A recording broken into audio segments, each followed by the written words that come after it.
तो आज की इस वीडियो में हम मेमोरी मैनेजमेंट को ही कंटिन्यू करेंगे।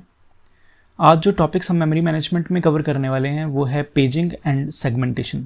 तो स्टार्ट करते हैं पेजिंग से। अब पेजिंग एक किस तरह की स्कीम है जहाँ पे हम जो हमारी मेमोरी होती है, चाहे वो सेकेंडरी मेमोरी हो या फिर मेन मेमोरी हो, हम उसको इक्वल पार्टीशंस में डिवाइड कर देते हैं। तो उन इक्वल पार्टीशंस को जब हम सेकेंडरी मेमोरी में देखते हैं तो उनको पेजेस बोलते हैं, और जब उनको मेन मेमोरी में देखते हैं तो उन्हें फ्रेम्स बोलते हैं। अब इसका कॉन्सेप्ट क्या है कि सेकेंडरी मेमोरी में जो पेजेस पड़े होते हैं, अब पेजेस हैं क्या एक्चुअली में, पेजेस जो हैं वो प्रोसेस के पार्ट्स हैं। मतलब अगर सपोज एक प्रोसेस है आपकी P1, तो उसके आपने पेजेस बना दिए, पेज 1, पेज 2, पेज 3, पेज 4, इस तरह से। तो एक प्रोसेस के बहुत सारे पेजेस होते हैं। अब उन सारे पेजेस को हमने रखा होता है सेकेंडरी मेमोरी में। अब जब भी किसी प्रोसेस को अब आप चलाएंगे तो उस सेकेंडरी मेमोरी से हमने पेज उठा के मेन मेमोरी में डालना होता है। तो मेन मेमोरी क्योंकि लिमिटेड होती है, तो जहाँ पे भी हमें मेन मेमोरी में स्पेस दिखती है वहाँ पे हम उस पेज को इंसर्ट करते हैं। तो ये कॉन्सेप्ट है पेजिंग का, जहाँ पे हमें कॉन्टिन्यूस जो है उस तरह की स्पेसिंग नहीं चाहिए होती। हम रैंडमली किसी भी प्रोसेस के किसी भी पेज को कहीं पे भी स्टोर कर सकते हैं, ताकि उस जो मेन मेमोरी में जहाँ पे भी स्पेस मिले हम उसको यूज़ कर पाएँ। जैसे कि इस डायग्राम में आप देख रहे होंगे कि एक प्रोसेस है P, उसके हमने फिक्स्ड पार्टीशंस कर दिए 100 बाइट्स के। तो फर्स्ट वाले को हम बोल रहे हैं पेज 0, फिर page 1, page 2, page 3 and so on. अब यहाँ पे लिखा हुआ प्रोसेस P पेज 0 F2। अब ये F2 क्या है? फ्रेम 2। अब ये बता रहा है कि प्रोसेस P का पेज 0 जो है वो F2 फ्रेम में पड़ा हुआ है मेन मेमोरी में। तो यहाँ से हमें आइडिया हो जाता है कि सेकेंडरी मेमोरी में जो पेज है वो मेन मेमोरी में कहाँ पे पड़ा हुआ है। उसको समझने के लिए एक और डायग्राम देखते हैं। अब इस डायग्राम में क्या हो रहा है कि हम लॉजिकल एड्रेस को कन्वर्ट कर रहे हैं फिजिकल एड्रेस में। लॉजिकल एड्रेस के लिए दो चीज़ें चाहिए होती हैं हमें, एक पेज नंबर और एक ऑफसेट। उसी तरह से फिजिकल एड्रेस के लिए हमें दो चीज़ चाहिए होती हैं, फ्रेम नंबर एंड ऑफसेट।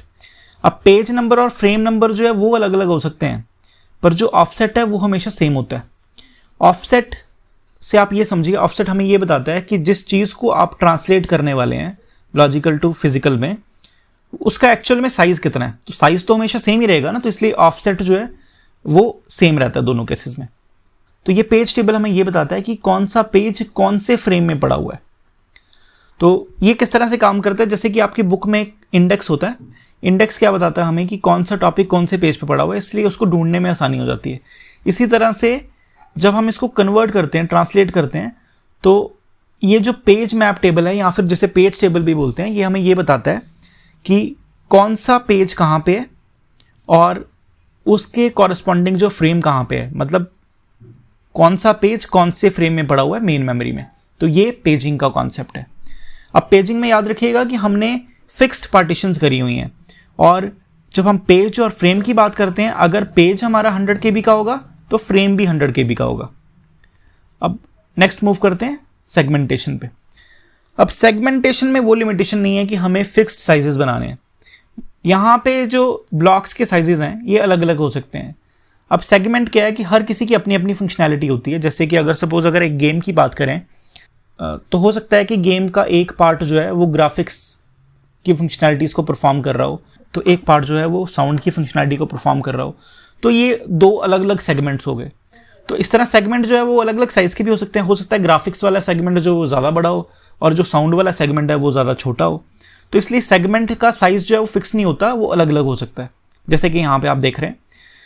अब यहाँ पे देखिए डायग्राम में प्रोसेस P को हमने सेगमेंट 1, सेगमेंट 2, सेगमेंट 3 और सो जितने भी सेगमेंट्स हैं उसमें हमने डिवाइड कर लिया। अब क्योंकि मैंने आपको बोला हुआ है कि हर सेगमेंट का साइज जो है वो अलग अलग होता है। अब यहाँ पे देखेंगे सेगमेंट मैप टेबल पे क्या होता है। तो memory address segment map table में ये बताता है कि जो हमारा सेगमेंट है वो कौन से नंबर से शुरू होगा और कहाँ तक जाएगा। आप देखिए ये जो सेगमेंट 1 है ये हमारा 100 से शुरू हुआ और इसका साइज कितना है 400। तो इसका मतलब इसको 4 ब्लॉक्स लगेंगे। तो 1, 2, 3 एंड 4। नेक्स्ट है हमारा, अब ये लिखा हुआ मेमोरी एड्रेस 500।